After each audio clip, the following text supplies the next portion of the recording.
Estamos de volta com o programa Cariri em Pauta. Hoje falando histórias e curiosidades da cidade do Crato. Além de toda a diversidade cultural, o Crato é conhecido pela sua religiosidade. É na cidade, por exemplo, que está localizado o Seminário São José. Fundada em 1914, a Diocese de Crato é a única na região a acolher seminaristas, não só daqui de nossa região, mas também de outras. A formação de padre é uma formação demorada, são cerca de 8 anos e é necessário, além da vocação, muita dedicação e fé. Você quer saber como isso acontece? Eu fui até lá conferir. Hoje, 138 anos depois, o Seminário São José continua com o trabalho de formação de novos padres, dispondo agora de uma estrutura mais avançada, se tornando um lugar importante da cidade de Crato. E o Cariri em Pauta traz você até aqui para adentrarmos no universo dos seminaristas, saber como é a sua formação, como é o seu dia a dia. Vamos lá! Quem vai partilhar um pouco da experiência do seminário é o seminarista Paulo Evangelista, que já está no 3º ano de teologia e mora no Seminário São José há cerca de 7 anos.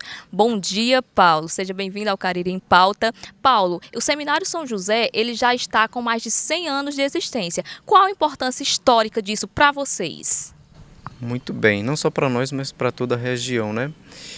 Se eu não me engano, no mês de outubro, em Fortaleza, houve uma promoção, um prêmio entregue às instituições mais velhas de ensino daqui, do estado. E o seminário também foi agraciado com a premiação. Porque o seminário gestou, na verdade, na comunidade do Cariri, um centro de educação. Então, para nós, a grande importância do seminário é que nos ajuda a ir desenvolvendo aquilo que é próprio nosso, de nossa condição, nos tornar seres humanos melhores. Paulo, conta pra gente como foi o seu ingresso no seminário. Para a gente ingressar no seminário, normalmente a gente passa por um acompanhamento vocacional. Tem primeiro o despertar vocacional, que normalmente acontece no mês de abril ou maio. E, posteriormente, todos os meses no seminário nós temos um encontro. Passa o final de semana, acompanhado pelo pessoal da pastoral vocacional. Aí nós temos oração, trabalhos comunitários, lazer. Vai experimentando um pouquinho daquilo que é a vida da comunidade no seminário. No final do ano nós temos um retiro espiritual. E nesse retiro, cada um elabora uma carta pedindo o ingresso para o seminário, elencando os motivos para. Posteriormente, a equipe de formação, junto com a pastoral vocacional, eles decidem, a partir dos acompanhamentos, as pessoas que estão preparadas para ou não a entrada no seminário. Então, passei por esse processo. Qual a visão que você tinha do seminário antes de ingressar e a visão que você tem dele agora, estando aqui dentro? O ser humano tem uma mania de mistificar ou mitificar as coisas, né? Quando nós não conhecemos uma determinada realidade, nós elaboramos juízos e valores acerca de. Por exemplo, quando você não conhece uma pessoa, ou a ver raramente, ou a ver nos meios de comunicação, você tem uma visão da pessoa, né? Mas depois, quando você começa a viver, a ter aquela relação mais próxima, então você conhece de fato a realidade. Então, não diferente dos demais seres humanos, já que nós também o somos, a gente cria esse mito, essa visão do seminário como um lugar abarcado por pessoas todas muito virtuosas, né?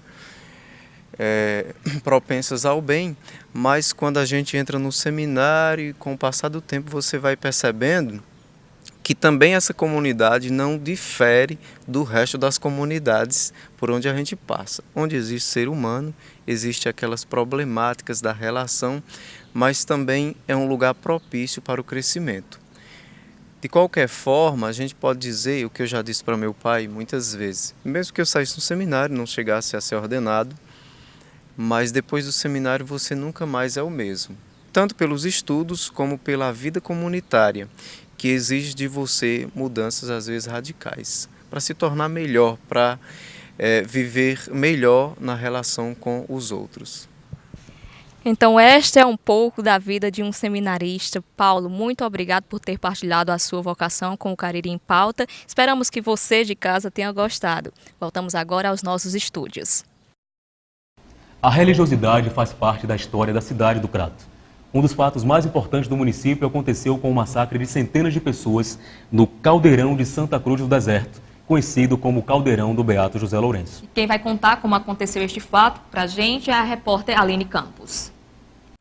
Estamos aqui com o Pedro Andrade, que é coordenador da ONG Beato José Lourenço, e ele vai nos contar um pouco como foi a história do Caldeirão de Santa Cruz. Caldeirão foi uma comunidade que viveu entre 1926 a 1936 uma experiência igualitária, ou seja, todos os seus moradores tinham tudo por partilha. Ninguém tinha mais do que o outro. Se uma família, por exemplo, tinha 10 pessoas, a alimentação era fornecida para 10 pessoas e assim, se uma família tinha apenas 2 pessoas, a alimentação também era fornecida para 2 pessoas. E todos tinham por igual, todos tinham suas casas. Era uma sociedade onde homens e mulheres viviam irmanados na fé, na oração e no trabalho. E tudo isso causou a ira de coronéis da época e da própria igreja, fazendo com que esse caldeirão, essa fartura que essa comunidade viveu, fosse destruída. Tá certo? Então, Caldeirão é tudo isso. Então, Pedro, por que o nome Caldeirão de Santa Cruz? Caldeirão, em primeiro momento, é porque havia buraco nas pedras, que esses buracos retenham água, ou seja, eram grandes piscinas que tornavam férteis as terras que envolviam eles. Quando chovia, enchiam de água e as terras se tornavam produtivas para que os agricultores, os trabalhadores do caldeirão pudessem sobreviver da lavoura. E da Santa Cruz do Deserto é porque o Beato adorava uma cruz que ele enfeitava com fitas, e essa cruz ele levava nas procissões, nos cânticos e nas rezas que ele realizava lá no sítio Caldeirão. A ira causada na sociedade aqui da região foi porque os coronéis perdiam os seus agregados, os seus empregados para o Caldeirão. Os trabalhadores preferiam estar em Caldeirão, onde tudo era de todos, do que estar sofrendo nas mãos dos coronéis. Então os coronéis, após a morte do padre Cícero, resolveram acionar o governo do estado, e essa união com a própria igreja foi que causou a destruição de Caldeirão.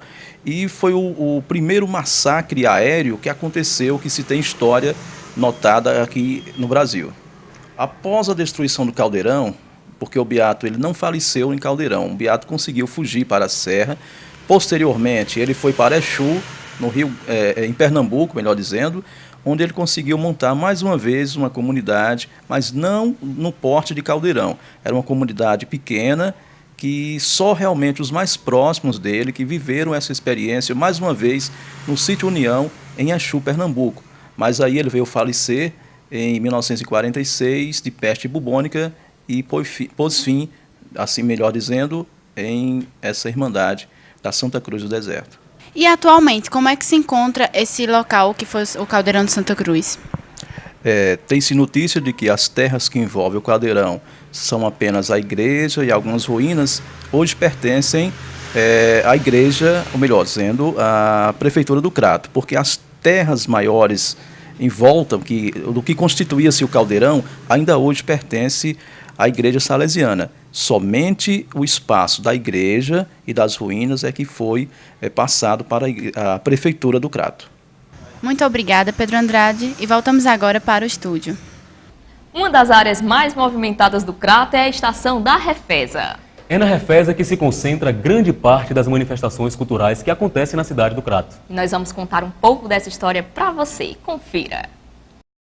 Hoje, utilizada como centro cultural do Araripe, a estação da Refesa foi um marco na história e desenvolvimento da cidade do Crato.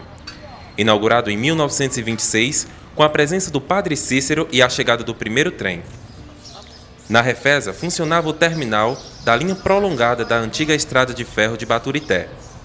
O prédio tem um valor histórico inestimável para a cidade. O conjunto da Refesa incorpora os prédios da estação e do armazém, e também toda a área de domínio da via férrea. Os trens já não passam aqui há anos, mas a estação é palco de diversas manifestações culturais e sociais. Para falar melhor sobre isso, vamos conversar com a secretária de Cultura aqui da cidade do Crato.